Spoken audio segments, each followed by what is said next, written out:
listen, Big Nasty, we sure are glad you's along on this here run to kick ass, don't you know? On 10-4, I know you can't say kick ass on the CB. Back?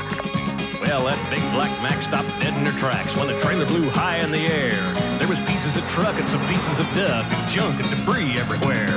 Then the rig took a drink and commenced to sink, and there was no duck no more.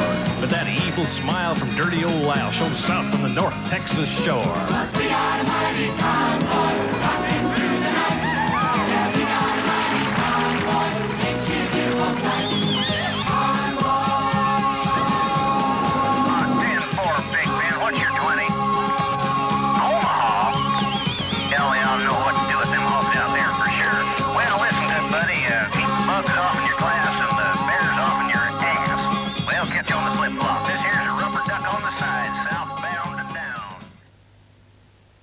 I'm going to be prepared when I go on television. Night time. Night time. Prepared when I go on television. Night time. From convoys to sorcery, because Dr. Strange is next.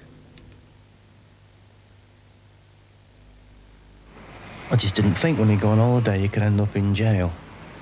I feel terrible about Steve. His mum and dad couldn't afford the bail, so he's stuck in a prison. He'll be out there for ages now. I don't remember smashing the place up at all. I was just having a few drinks and, well, next thing I knew, I'm waking up in jail next morning. This guy from the consul turns up and we thought, great, he's going to get us out now. He said, no, he couldn't. He was really helpful as far as he could go. He gave us, like, advice and told us about the lawyers, but he said he couldn't give us any money for the bail. So he contacted my mum and dad. That's raised 14,000 quid. When I got home, my mum told me that they had to remortgage the house. I wish I hadn't done that.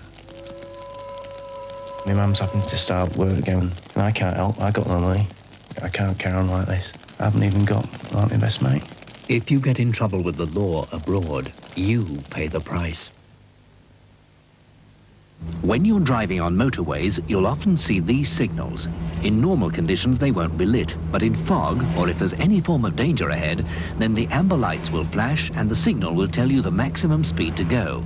50, for example, or 20, or 40. This signal tells you that a lane is closed. When you see this signal, you'll know the danger is past and the restriction is ended.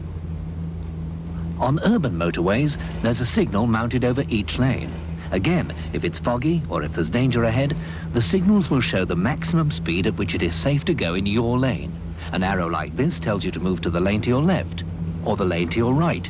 An arrow like this tells you to leave the motorway at the next exit. If the amber lights change to red lights flashing above your lane, then you must not proceed any further in that particular lane.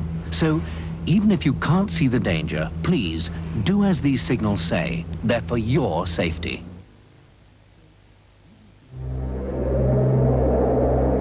This royal throne of kings, this sceptred isle, this earth of majesty, this seat of Mars, this other Eden demi-paradise, this fortress built by nature for herself against infection and the hand of war,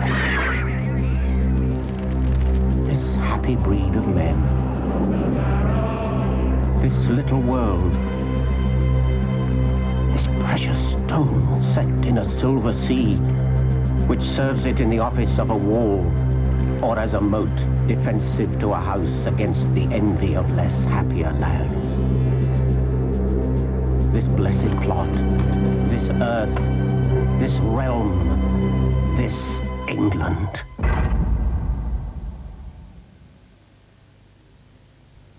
Man's best friend can sometimes be a little nuisance. Fouling can not only be unpleasant for other people, but may occasionally be a health hazard. So train your dog to do it at home, and if there is a mistake, bag it and bin it. And remember, all pets should be wormed at least every 6 months. See that your best friend is kept healthy and well trained, and then he'll be everyone's friend.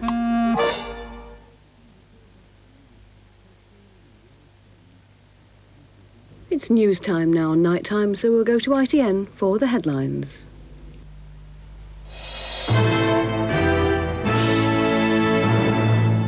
Americans investigating the Lockerbie air crash have welcomed a reported offer of help from the PLO leader Yasser Arafat.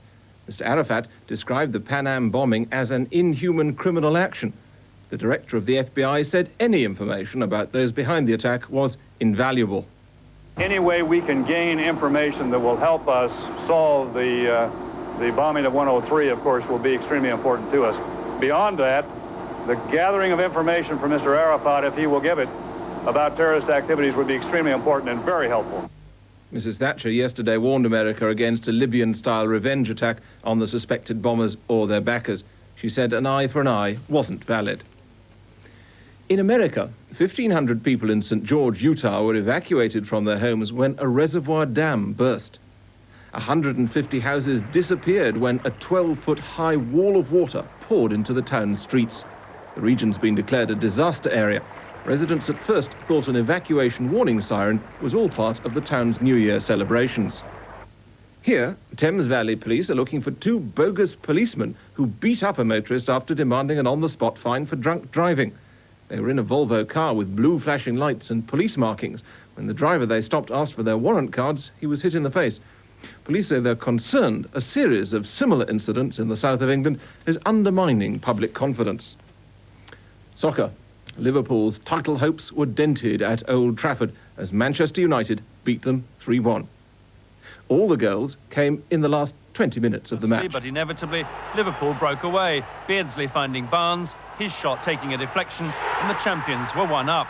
Within a minute, the young Beardsmore turned the Liverpool defence inside out for McClare to volley home. 4 minutes on, Nicol and Hughes both seemed to handle. The ref let it go on, and Hughes must have wondered why he'd bothered to protest. United were home and dry 2 minutes later when Sharp's cross was missed by everyone except Beardsmore. 4 goals in 7 minutes meant United were in 6th place in the First Division and very much back in contention for the title. And that's all the news for now.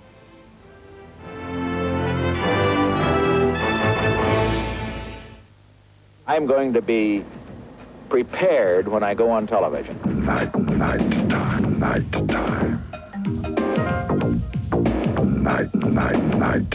Prepared when I go on television. Night time. Now we'll spend part 2 of our night at the movies with Doctor Strange.